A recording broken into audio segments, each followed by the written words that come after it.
No hate to this creator, but this is actually something that we need to leave behind in 2025. Hi, my name is Kayla Natalie and I'm a certified birth doula. Now, I understand as a lost mom that hearing that heartbeat and having a fetal Doppler at home can really help you with your peace of mind. But far too many times, people are using at-home Dopplers when they feel like something is just wrong, if they feel like something is off.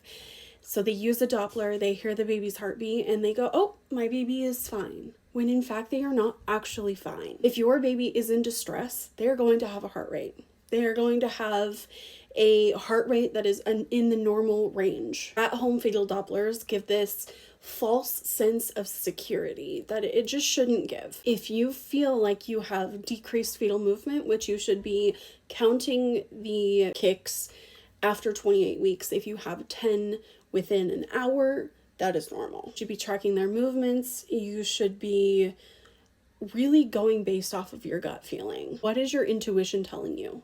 When I tell you that mom intuition is there from the very first day that you find that pink line, if something is telling you that something is off, don't rush to go get that Doppler and hear that baby's heartbeat. I want you to call your provider and I want you to go to the hospital. The only true way to know if your baby is truly okay is tracking their movements and tracking their heart rate on a fetal heart rate tracing at the hospital. The last thing to stop when your baby is stillborn is their heart. So throw out that fetal Doppler. If you feel like something is wrong, go in to get checked.